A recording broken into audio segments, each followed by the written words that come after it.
भारतीय प्रधानमंत्री की ब्रुनेई की ये पहली द्विपक्षीय यात्रा है, लेकिन यहाँ मिले अपनेपन ने मुझे दोनों देशों के सदियों पुराने संबंधों का एहसास हर पल हम अनुभव कर रहे हैं। मुझे अत्यंत Narendra Modi has made history by becoming the first Indian Prime Minister to visit Brunei Darussalam. He has received a grand ceremonial welcome from the Crown Prince Haji Al. मुझे खुशी है कि मुझे अपने तीसरे कार्यकाल की शुरुआत में ही ब्रुनेई की यात्रा करने का और आपसे भविष्य के विषय में चर्चा करने का सौभाग्य मिला है। भारत की एक्ट ईस्ट पॉलिसी और इंडो पैसिफिक विजन में ब्रुनेई महत्व। ऐसा सुल्तान जो अपने शौक के लिए जाना चाहता है, जिसके अमीरी के चर्चे पूरे विश्व में हैं, जिसके पास दौलत बेशुमार है, खर्च करने के मामले में इनका नाम शुमार है। इनके पास अनगिनत गाड़ियों का बेड़ा है, जिसमें सोने की कार भी है। सोने की कार रखने वाले ये सुल्तान ब्रुनेई के राजा हैं। ब्रुनेई के सुल्तान की बात हम इसीलिए कर रहे हैं क्योंकि हमारे देश के प्रधानमंत्री नरेंद्र मोदी 2 दिन के दौरे पर ब्रुनेई साझेदार रहा है। भारत हमेशा आसियान सेंट्रलिटी को प्राथमिकता देता आया है और आगे भी देता रहेगा।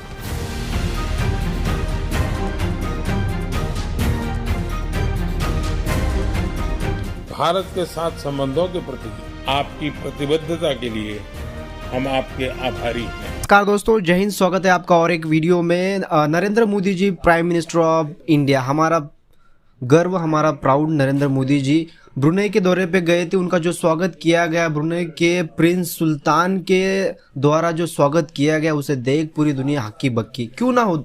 जहाँ भी जाते नरेंद्र मोदी जी, वहाँ उनका ऐसा स्वागत किया जाता है। पूरी दुनिया देख के कहती है कि भाई नरेंद्र मोदी जैसा प्राइम मिनिस्टर अभी तक हमने नहीं देखा। जिस तरह से नरेंद्र मोदी जी की पॉपुलैरिटी ओल्ड देखिए, कोई भी देख के शौक हो जाता है जिस तरह से उनका स्वागत किया जाता है। देखिए, ब्रुनेई अपने आप में बहुत छोटा देश है, उनका जो दिल है पाकिस्तान से भी बड़ा है। मैं ऐसा क्यों कह रहा हूँ, जो ब्रुनेई अपने आप में बहुत छोटा देश है, लेकिन उनके पास जो दौलत शोहरत है ब्रुनेई के पास, वो किसी के कई देशों के पास भी मिला के उतना नहीं होगा, उतना ब्रुनेई के पास है। और जो उनका स्वागत किया गया नरेंद्र मोदी जी का, उनके सोने के गाड़ी में उनको बिठाया गया, घुमाया गया, उनके कल्चर से उनका स्वागत किया गया, ये देख के स्पेशली पाकिस्तान को बड़ी मिर्ची लगी होंगी। अभी आगे आप देखोगे वीडियो में पाकिस्तानियों का क्या रिएक्शन इसके ऊपर। मतलब एब्सोल्युटली नरेंद्र मोदी जी जहाँ भी जाते हैं, उनका जो वेलकम होता है इंटरनेशनल न्यूज़ बन जाती है। नरेंद्र मोदी जहाँ जहाँ जाते हैं उनकी मार्केटिंग भी होती है, और उस देश की मतलब 2 या 3 दिन लगातार उसकी न्यूज़ पे कंटिन्यू न्यूज़ चली रही थी, इंटरनेशनल न्यूज़ पे, कि नरेंद्र मोदी जी इस दौरे पे गए, इस देश के साथ विजिट किया, बातचीत की, बिजनेस के बारे में बातचीत की। तो हर कोई मीडिया पे नरेंद्र मोदी जी की बात करता है। तो चलिए वीडियो कंटिन्यू करते हैं। आपसे एक रिक्वेस्ट है, इस वीडियो को इन तक देखिए और वीडियो को लाइक शेयर और चैनल को सब्सक्राइब करना ना भूलें। बात करेंगे प्राइम मिनिस्टर नरेंद्र मोदी के ब्रुनेई विजिट पे, जिसकी धूमें जो है सोशल मीडिया पर बहुत ज़्यादा मची हुई है। एक छोटा सा मुल्क जिसकी पॉपुलेशन लगभग जो है 5 लाख है, जिसकी जीडीपी जो है 32 जो है बिलियन डॉलर के लगभग बताई जाती है, जो कि बहुत छोटा मुल्क, बहुत छोटी जीडीपी। लेकिन वहाँ पर जब भारतीय वजीर आजम जाते हैं तो वहाँ पर किंग उन्हें रिसीव करते हैं, बहुत ज़्यादा हाई प्रोटोकॉल दिया जाता है। लेकिन पाकिस्तानी मीडिया में ये बात चल रही है कि जब जब भारत जो है इस्लामिक कंट्रीज़ का दौरा करता है, पाकिस्तान जो है इस्लामिक वर्ल्ड से कट ऑफ हो रहा है। मोदी साहब पाकिस्तान को आइसोलेट करते दिखाई दे रहे हैं, और ये दौरे की वजह ये बताई जा रही है कि मोदी साहब इस्लामिक कंट्रीज़ जाके वहाँ के लोगों पर से कश्मीर का जो मुद्दा है वो हटाना चाहते हैं। मतलब कि भारत जो है कश्मीर को लेके मुस्लिम वोट अपनी तरफ कर रहा है, और पाकिस्तान जो है मुस्लिम वोट से आइसोलेट हो रहा है। बहुत ही इंपॉर्टेंट दौरा, बहुत ही इंपॉर्टेंट डिस्कशन पाकिस्तानी अवाम से करेंगे कि वो इस दौरों को वाकई इस नज़र से देखते हैं कि वाकई इंडिया पाकिस्तान को आइसोलेट कर रहा है। अवाम की तरफ बढ़ते हैं और जानते हैं उनकी राय। लेकिन आप दोस्तों से रिक्वेस्ट है कि जिन्होंने अभी तक चैनल सब्सक्राइब नहीं किया, हमारे चैनल को सब्सक्राइब करें, वीडियो को लाइक करें, इंस्टाग्राम ऐप भी पर फॉलो करें। बिल्कुल, मोदी साहब अगर वो विज़िट कर रहे हैं तो इससे साफ जाहिर होता है कि पाकिस्तान की जो फॉरेन पॉलिसी है वो इस तरह होनी चाहिए कि हम उसको डिफेंड करें। अच्छा। डिफेंड किस तरह करेंगे? डिफेंड लीडरशिप से होती है कि अगर आपकी लीडरशिप अच्छी होगी, इसकी आप लिविंग एग्जांपल आप ले सकते हैं। जिस तरह इमरान खान ने अपने दौर में 2 दफ़ा उसने जो OIC का जो इजलास था उसको मुनक़िद किया था, उसका भी यही उसकी वीव थी, यही उसका विज़न था जिसके जो असरात, जिसकी जो इफ़ेक्ट है वो अभी हमें नज़र आ रहा है जिस तरह मोदी कर रहा है। और मोदी जैसे कि वो तीसरी मरतबा वज़ीर आज़म बन गए हैं तो उनकी आवाम भी तकरीबन उनके साथ है, क्योंकि जो इंडिया का जो जमहूरी निज़ाम है वो हमसे बेहतर है। इसलिए बेहतर है कि वहाँ पर जमहूरियत को जमहूरियत के मानों में देखा जाता है। तो उसके बदले में जो भी उनकी लीडरशिप आती है, जो भी हुकूमत आती है, तो वो अपने जो भी उनके फ़ैसले होते हैं वो आज़ादाना तरीके से वो करते हैं और उसी के साथ वो उनके बेनिफिट भी देखते हैं। तो इसीलिए उसने ये स्टेप लिया है। तो हमें हमारी आंखें खुलनी चाहिए इस वक्त कि हम उसको किस तरह डिफेंड करें और हम किस तरह कश्मीर को इसी तरह और इस्लामिक ममालिक को बचाएं, क्योंकि हम एक पावरफुल कंट्री है और हम एटॉमिक पावर रखते हैं। तो हमारी कोई वैल्यू होनी चाहिए दुनिया में, बजाय इसके कि मोदी जो कि ख़ुद हिंदू सरकार है, वहाँ मतलब कोई वो उसके पास कोई मुसलमान अक्सरियत नहीं है। मतलब हम as a Pakistani, as a Muslim country हमें उसको डिफेंड करना चाहिए और इसका जो भी फैसला है। समझ गए कि आप कह रहे हैं कि एक हिंदू सरकार मुस्लिम कंट्रीज का जो है विजिट करिए। सर, दुनिया तारीफ करिए कि ये होती है डिप्लोमेसी जो भारत की है, ये होती है स्ट्रेटेजिक पार्टनरशिप होती है, ये होती है जो है फॉरेन पॉलिसीज़ की जो पावर होती है कि एक सेकुलर देश इस्लामिक कंट्रीज से प्रोटोकॉल ले रहा है, एक हिंदू सरकार जो है इस्लामिक कंट्रीज़ के करीब हो रही है। जैसे दुबई देखें, इंडिया का बेहतरीन दोस्त, सऊदी अरब इंडिया का बेहतरीन दोस्त, मिस्र इंडिया का बेहतरीन दोस्त, अब ब्रुनाई जो कि बहुत, मैंने तो ये नाम भी पहली दफ़ा सुना कि मोदी साहब गए, हमें पता चला। तो इसके ऊपर जैसे आपने कहा कि हमें सीखना चाहिए, लेकिन हम सीखते नहीं है। हम कह रहे हैं कि इंडिया हमें आइसोलेट कर रहा है, जबकि अगर देखा जाए जिस तरह से हमारे मुल्क के अंदर भिखारियों की इंडस्ट्रियाँ लग गई हैं, जिस तरह से हम मुल्कों में भीख मांगते हुए पकड़े जाते हैं, अगर 100 मुजरिम पकड़े जाते हैं, 90 पाकिस्तानी होते हैं। जुर्म क्या होता है? भीख मांग रहे होते हैं। आपको लगता है कि इंडिया आइसोलेट कर रहा है कि हम अपने आप को खुद आइसोलेट कर रहे हैं? इससे तो साफ जाहिर होता है अगर हम खुद आइसोलेट नहीं होते तो मोदी आजकल इस तरह के स्टेप नहीं उठा सकता। पहले हम जब हमारी यंग जनरेशन होती थी वो अपने कॉलेजेस में, अपने स्कूल में यही डिबेट चल रहा होता था कि हम इंडिया से फ़लाँ चीज़ में इतने आगे, हमारे पास इतनी पावर है। आजकल हमारे सामने जब इंडिया का नाम आ जाता है तो हमारे होश आवाज़ खड़े हो जाते हैं। इंडिया हमसे बहुत आगे निकल चुकी है और पाकिस्तान बहुत अच्छे तरीके से उसको डिफेंड कर सकता है। हम जिस तरह पिछले इमरान खान कहता था कि मैंने मदीना की रियासत को बनाना है, तो मदीना की रियासत जब बनेगी तो उसमें ये सारे उसूल नुमाया होंगे। उसके बदौलत हम मुसलमानों को डिफेंड कर सकते हैं। जब मुसलमानों को डिफेंड करेंगे, जब हमारे पास पावरफुल गवर्नमेंट होगी, लीडरशिप होगी, क्योंकि दुनिया में एक ऐसा लीडर आपका होना चाहिए जिसकी दुनिया में इज्जत हो। तो मोदी साहब एक ऐसे लीडर साबित हो रहे हैं। जी बिल्कुल, वो लीडर है, इसीलिए तो वो 3rd टाइम वो प्राइम मिनिस्टर बने हैं। तो वो अपनी लीडरशिप, उसकी जो क्वालिटी है, उसकी जो डिप्लोमेसी है, वो अपनी पूरी वर्ल्ड में वो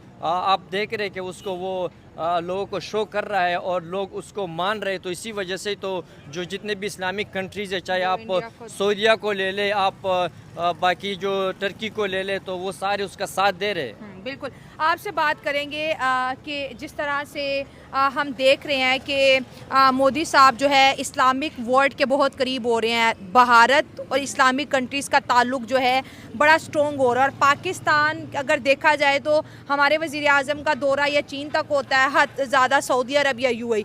इसके अलावा हमें कोई और कंट्री नज़र नहीं आ रही और मोदी साहब छोटी छोटी इस्लामिक कंट्रीज़ को विज़िट कर रहे हैं, उनके साथ बायलैटरल टॉक कर रहे हैं और हर जगह जो है इंडिया को ग्लोबली जिस तरह से उन्होंने एक लाइमलाइट दी हुई है। क्या कहेंगे? मैं ये सिर्फ यही बात कहूँगा कि मोदी जो है वो इस तरह से अपना एक स्टांस जो है, आल्दो उसको एक इंटरनेशनल लेवल पे देखा जाए तो इंडिया में जो जम्मू कश्मीर है उसकी बात की जाए तो वो क्योंकि इस्लामिक कंट्रीज़ के साथ अच्छे ताल्लुकात बिल्ड कर रहा है। बिल्कुल, हाँ। और जितना वो अपनी फॉरेन पॉलिसी को बेहतर कर रहा है, इस जाहिर सी बात है लीडरशिप है तो वो एक स्ट्रेटेजी के तहत जो है तो आगे मूव कर रहा है। इससे वो अपने इंडिया को तो बेहतर कर ही रहा है, लेकिन ये है कि साथ में जो जम्मू कश्मीर का जो स्टांस है वो भी अपने हक में कर रहा है। और ये फिर पाकिस्तान के लिए बस यही कहूँगा कि ये इनका भी बनता है कि अपनी लीडरशिप को ये जो है तो आगे लाएं और सर, फॉरेन आप पॉलिसी देखें पे कि इंडिया ने जब कश्मीर के अंदर आर्टिकल 370 हटाया, ठीक है, ऐसे ही। उसका जो स्पेशल स्टेटस था वो खत्म किया, किसी एक इस्लामिक कंट्री ने आवाज नहीं उठाई। ओआईसी चुप करके एक बच्चे की तरह कोने में बैठी रही और आप देखिए सबने इंडिया के फैसले को सपोर्ट किया है। बिल्कुल ऐसे ही बात है, जैसा कि आप अभी भी देख सकते हैं कि फ़लस्तीन में जो सूरत हाल चल रही है, इवन के चलो वो तो पहली बात है, लेकिन फ़लस्तीन में मौजूदा जो सूरत हाल है उस पर भी कोई अमल दखल नहीं है हमारी इस्लामिक कंट्रीज़ का। तो आपको क्या लग रहा है कि मोदी साहब वाकई पाकिस्तान को आइसोलेट कर रहे हैं? लोग पाकिस्तान को भूले जा रहे हैं, इस्लामिक वर्ल्ड में सिर्फ इंडिया, भारत माता की जय के नारे लग रहे हैं। और ब्रुनाई में भी जो भारतीय डायस्पोरा था उन्होंने भारत माता की जय के नारे लगाए। मुस्लिम देशों में अब जहाँ कभी इंडिया पहुँचा नहीं था, आज इंडिया वहाँ पहुँच रहा है। ऑफ कोर्स ऐसी ही बात है कि उसने अपनी फॉरेन पॉलिसी को और साथ में एज अ लीडरशिप वो एक बहुत अच्छी तरह से मूव कर रहे हैं। अगर पाकिस्तान अपने आप को खुद डिफेंड नहीं करेगा तो जाहिर सी बात है, अगर भारत हमारा उसको दुश्मन कहते हैं तो वो तो अपना फ़ायदा उठाएगा। तो आप क्या मानते हैं भारत को कि वो पाकिस्तान का दुश्मन मुल्क है? भारत ये तो शुरू से चले आ रहा है कि 1948 से 47 से कि वो हमारा दुश्मन मुल्क है, बट असल बात यह है कि अभी जो इस्लामिक कंट्रीज़ का जो बनता है कि वो हमें डिफेंड करें, हमारी जो एक, क्योंकि मैं आज़ाद कश्मीर से हूँ तो हमारी फॉरेन पॉलिसी या हमारे जो जम्मू कश्मीर का जो स्टेटस है उसको डिफेंड करने की जिम्मेदारी फ़िलहाल पाकिस्तान के पास है। अगर देखा जाए तो पाकिस्तान को एज अ मुस्लिम नेशन हमें डिफेंड करना चाहिए, तो बट आपको क्या लग रहा है कि पाकिस्तान डिफेंड कर रहा है कश्मीर को? पाकिस्तान डिफेंड नहीं कर पा नहीं कर रहा, पा बेसिकली वो डिफेंड नहीं कर पा रहा और उसे पॉजिटिव स्टेप लेने के बजाय वो खुद को कह रहा है कि इंडिया हमें आइसोलेट कर रहा है। हालांकि इंडिया तो अपने कंट्री के लिहाज से अपनी इंटरनेशनल जो एक सिस्टम है वो अपनी स्ट्रेटेजी को बेहतर कर रहा है, पॉलिसी को बेहतर कर रहा है, दुनिया के साथ अच्छे ताल्लुकात बना रहा है, तजारत कर रहा है। लेकिन पाकिस्तान में इसके अलावा किसी भी कंट्री के अंदर जो मुस्लिम नेशन से कोई आवाज़ नहीं उठाई जा रही इस आप पर। जैसे कश्मीर से हैं, आपकी तरफ भी आएंगे। बिलावल भुट्टो जरदारी ने पार्लियामेंट के अंदर कहा था कि हम यूनाइटेड नेशन में कश्मीर को हार चुके हैं, अब कुछ नहीं हो सकता। मतलब कहीं ना कहीं बता दिया कि भाई अब ये जो मुद्दा हमने बनाया है। अगर डेवलपमेंट की बात करें तो भारत सरकार कश्मीर के अंदर बहुत तेजी से तरक्की करती हुई दिखाई दे रही है। आपको तो वो कश्मीर दिखता ही होगा पहाड़ों से। ऑफ कोर्स हमें जो बॉर्डर लाइन पे जब हम जाते हैं तो वहाँ पे ये चीज़ें हमें नज़र भी आती हैं। क्या जाहिर सी बात दिखता है? है इंडिया का क्या दिख रहा होता है आपको? दिखता यही है कि जाहिर सी बात है बॉर्डर साइड पे वो इतनी ज़्यादा डेवलपमेंट नहीं करती, बट क्योंकि हमारे जो वहाँ के रिलेटिव्स होते हैं जो लोग हमें बताते हैं, इंडिया में हाँ वो ये चीज़ें ज़रूर बताते हैं कि वहाँ पे किस तरह का माहौल चल रहा है, किस तरह से हमें डेवलपमेंट। भी बताओ ना क्या माहौल चल रहा है इंडिया वाले कश्मीर में? लाइक इतनी ज़्यादा डेवलपमेंट है कि जैसे कि आज़ाद जम्मू कश्मीर है, वहाँ पे कोई इतना कोई जो इंटरनेशनली एक बुलेट ट्रेन जम्मू कश्मीर के अंदर अभी उनने स्टार्ट की है। इंडिया ने बुलेट ट्रेन टाइप इस तरह की मतलब एक बड़ी ट्रेन उन्होंने वहाँ पे चलाई है। और भी बहुत सारे उनके बड़े प्रोजेक्ट हैं। आल्दो वो अपने लिए इस चीज़ को बेहतर कर रहे हैं कि डेवलपमेंट करके वहाँ के जो लोग हैं उनको एटलीस्ट बेसिक जो उनकी नीड्स हैं उनको पूरा किया जाए। पॉलिटिकली तो अगर देखा जाए तो वो आल्दो जो कश्मीरी लोग हैं उनको दबा रहे हैं, अभी तो इलेक्शन दे दिए ना, इलेक्शंस हो गए, बट असल बात यह है कि चले पॉलिटिकल वीकनेस कश्मीर में है लेकिन डेवलपमेंट वीकनेस नहीं है। डेवलपमेट वीकनेस वहाँ पे नहीं है। पाकिस्तानी सरकार से कितने बड़े मेगा प्रोजेक्ट आए हैं आज़ाद कश्मीर में? आज़ाद कश्मीर के अंदर अब आप हंस रहे हैं। मुश्किल ही है कि मैं कुछ बोल सकूं उसके लिए। मतलब कोई ऐसा कोई यूनिवर्सिटी का प्रोजेक्ट हो, जैसे इंडिया ने वहाँ पर बहुत बड़ा रेलवे ब्रिज बनाया, कुछ आपके यहाँ ऐसा हुआ? इंटरनेशनल एयरपोर्ट यहाँ पे मंगला डैम बना है, एयरपोर्ट तो कोई भी नहीं है फिलहाल वहाँ पे, कोई एक आध भी एयरपोर्ट नहीं है वहाँ पे। और सबसे बड़ी डिमांड भी मतलब अभी मौजूदा जो हमारे ओवरसीज़ जो कश्मीरी हैं उनकी यही है कि एटलीस्ट एक एयरपोर्ट बना दें वहाँ पे, लेकिन वो भी नहीं है वहाँ पे। और सड़कों की जो हालत है अभी तक छोटे छोटे लेवल के जो मामलात हैं, मतलब सड़कें हो गई, पाइप्स, नालियाँ, इन्हीं चीज़ों में लोग फंसे हुए हैं। कोई इंडस्ट्री नहीं है, कोई इंटरनेट आता है लेकिन वो भी ना होने के बराबर होता है। आप बताएं क्या, जैसे मैंने चले आप क्या मैं ये पॉइंट ऐड करना चाह रहा था कि आपने आइसोलेशन की बात की है कि मतलब इंडिया हमसे कश्मीर को आइसोलेट कर रहा है। हाँ। आप कश्मीर की बात कर रहे हैं, कश्मीर तो चलो ठीक है, उसके ऊपर हम सबको पता है कि वहाँ पर एक मुतनाज़ा इलाका है, तो उसमें डिस्प्यूटेड टेरिटरी है, तो वहाँ पर टैक्सेस भी नहीं होती और भी मतलब वहाँ के लोग एक पॉलिटिकली व्यू से अपने आप को बेनिफिशियरी साबित कर सकते हैं। लेकिन अगर हम पाकिस्तान की हालत को देखें तो पाकिस्तान इकोनॉमिकली मईशत के तौर पर इतना स्ट्रॉन्ग नहीं है कि वो कश्मीर को वापस पकड़े, उसके ऊपर स्ट्रॉन्ग पॉइंट ले, इसलिए कि पाकिस्तान के जो अपने सूबे वो उससे आइसोलेट होना चाह रहे हैं। वो इसलिए कि पाकिस्तान ख़ुद उनको अपने जो उनके हुकूक है वो नहीं दे रहे, तो वो कश्मीर को किस तरह देंगे। तो इसी वजह से आप देख रहे कि पाकिस्तान की जो रियासत है, स्टेट के काम क्या है, उनके काम यही है कि हमने अपने अवाम को किस तरह कंट्रोल करना है, हमने ऑपरेशन अंग्रेज़ों के, अमेरिकन के कहने पर किस तरह करना है, हम वहाँ से किस तरह पैसों को गेन करेंगे, और उसके अलावा हमने CPEC को किस तरह कामयाब नहीं, हमने CPEC से किस तरह पैसे कमाने हैं, हमने CPEC को सिक्योरिटी देनी है, किसके नाम पे देनी है, हमने CPEC के थ्रू बलूचिस्तान से लेकर गवादर तक हमने किस तरह वहाँ पर अपने आप को तो बेनिफिशरी साबित नहीं करने देना है, बल्कि हमने अमेरिका को खुश करना है ताकि सिक्योरिटी में कोई डिस्टर्बेंस आ जाए। तो जिस मुल्क की हालात इस तरह हो, वो किस तरह कश्मीर को डिफेंड करेगा, वो किस तरह। जैसे आपने CPEC के बाद की पाकिस्तान कहता है हमने कश्मीर को CPEC दिया। CPEC तब होगा जब मुकम्मल होगा। CPEC मुकम्मल होगा ही नहीं, इसलिए कि हमारी जो गवर्नमेंट है, जो भी गवर्नमेंट आती है उसके ऊपर काम करना शुरू कर देती है, तो दहशतगर्दी हो जाती है।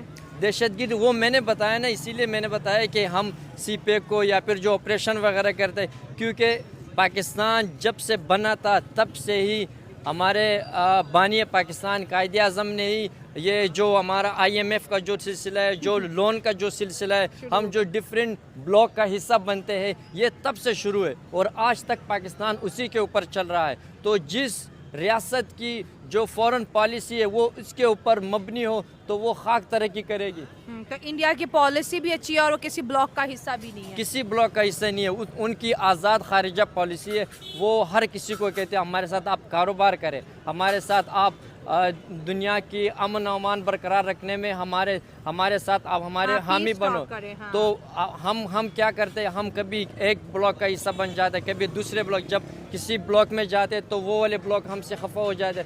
तो इसी कशमकश में हम लोग इस आज हमारी मुल्क में जो महंगाई हो रही है, जो बदअमनी है, ये सब उसका नतीजा है। और उसके अलावा जो मेन पॉइंट है वो ये है कि हम यहाँ पर अगर किसी भी हुकूमत से रुजू करेंगे या उम्मीद लगाएंगे कि ये हमारे लिए कुछ करेंगे, वो हमारे लिए कुछ नहीं करते, बल्कि अपने एक दूसरे से बदला लेने में, अपने एक दूसरे को टारगेट करने में सारा पैसे उसी पे ही खर्च करते हैं। आपको क्या लगता है अगर पाकिस्तान और इंडिया के ताल्लुकात बेहतर हो जाते हैं, दोनों कंट्रीज बैठ के कश्मीर के इशू को बायलैटरल टॉक से रिजॉल्व कर लेते हैं, तो क्या आपको क्या लगता है कि कोई बेहतरी आएगी, पाकिस्तान के अंदर कुछ खुशहाली आएगी, कुछ अमन आएगा? क्योंकि पड़ोसियों से ताल्लुकात जब बेहतर हो जाते हैं, डेफिनेटली बॉर्डर खुलेंगे, तिजारत होगी, दो पैसा आपकी जेब में आएगा, दो पैसा उनकी जेब में आएगा। तो हम मोदी साहब को हमेशा इस नज़र से क्यों देखते हैं कि वो पाकिस्तान के खिलाफ साजिश कर रहे हैं? क्योंकि वो मुस्लिम कंट्री से मिलते हैं, जब वो सऊदी अरब से मिलते हैं तब हमें गुस्सा आता है, जब मोदी साहब UAE जाते हैं हमें तब गुस्सा आया, अब जो ब्रुनाई छोटे से इस्लामिक कंट्रीज़ में गया हमें अभी भी गुस्सा आ रहा है कि वो क्यों जा रहे हैं, हम खुद भी नहीं जाते, उन्हें भी नहीं जाने दे रहे।